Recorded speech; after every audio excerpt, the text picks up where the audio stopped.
Shalom saudara-saudara sekalian dimanapun kita berada, kiranya senantiasa kita diberkati oleh Tuhan, diberikan kesehatan bagi kita semua. Renungan kita pada hari ini, bersukacita di segala situasi. Pada bacaan Filipi 4 ayat 1-9. Karena itu saudara-saudara yang kukasihi dan yang kurindukan, sukacitaku dan mahkotaku berdirilah juga dengan teguh dalam Tuhan. Hai saudara-saudaraku yang kekasih. Nasihat-nasihat terakhir. Eudia ku nasihati dan Sintikhi ku nasihati, supaya sehati sepikir dalam Tuhan. Bahkan kuminta kepadamu juga, Sansogus, temanku yang setia, tolonglah mereka karena mereka telah berjuang dengan aku dalam pekabaran Injil bersama-sama dengan Clemens dan kawan-kawanku sekerja yang lain yang nama-namanya tercantum dalam kitab kehidupan. Bersukacitalah senantiasa dalam Tuhan, sekali lagi kukatakan, bersukacitalah. Hendaklah kebaikan hatimu diketahui semua orang. Tuhan sudah dekat.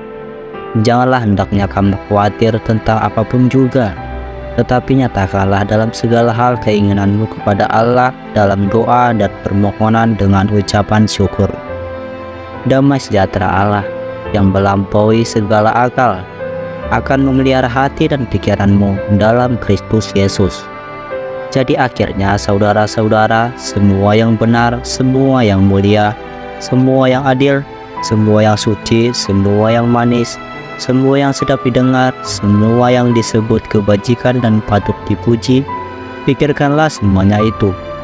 Dan apa yang telah kamu pelajari, dan apa yang telah kamu terima, dan apa yang telah kamu dengar, dan apa yang telah kamu lihat padaku, lakukanlah itu, maka Allah sumber damai sejahtera akan menyertai kamu. Banyak orang berpendapat bahwa sumber sukacita dalam diri seseorang berasal dari materi dan situasi yang mendukung. Tetapi jika kita mendasari sukacita kepada kondisi dan situasi, maka sukacita yang kita rasakan tidak akan bertahan lama alias hanya sementara.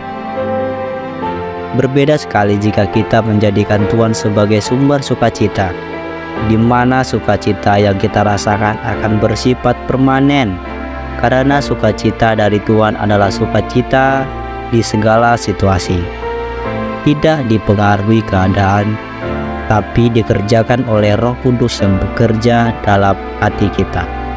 Sukacita inilah yang dirasakan Nabi Habakuk. Sekalipun pohon ara tidak berbunga, pohon anggur tidak berbuah, hasil pohon zaitun mengecewakan, sekalipun ladang-ladang tidak menghasilkan bahan makanan, kambing domba terhalau dari kurungan, dan tidak ada lembu sapi dalam kandang. Namun aku akan bersorak-sorak di dalam Tuhan, beria-ria di dalam Allah yang menyelamatkan aku. Habakuk 3 ayat 17-18. Bila melihat fakta atau situasi yang terjadi, Habakuk punya alasan bersedih, meratap dan putus asa. Tetapi ia tetap mampu bersukacita, sebab sukacita karena Tuhan itulah perlindunganmu. Nehemia 8 ayat 11. Kehendak Tuhan bagi orang percaya adalah bersukacita senantiasa, bukan saja dalam waktu enak dan senang saja, tetapi juga dalam waktu yang sulit dan susah sekalipun. Berbeda dalam penjara dengan kaki terpasung bukan alasan bagi Paulus dan Silas untuk tidak bersukacita. Bahkan di tengah malam keduanya menyanyikan pujian bagi Tuhan. Kisah Para Rasul 16 ayat 25. Tetapi kira-kira tengah malam Paulus dan Silas berdoa dan menyanyikan puji-pujian kepada Allah, dan orang-orang hukuman lain mendengarkan mereka. Bagi orang percaya tidaklah sulit bersukacita di tengah masalah dan penderitaan, karena Roh Kudus ada di dalam diri kita. Sukacita dari Tuhan itulah kekuatan kita. Jika kita mengalami masalah berat, jangan tawar hati, karena engkau tawar hati pada masa kesesakan, kecillah kekuatanmu. Amsal 24 ayat 10. Bagaimana agar dapat bersukacita di segala situasi? Milikilah persekutuan karib dengan Tuhan senantiasa. Sebab kerajaan Allah bukanlah soal makanan dan minuman, tetapi soal kebenaran, damai sejahtera, dan sukacita oleh Roh Kudus. Roma 14 ayat 17.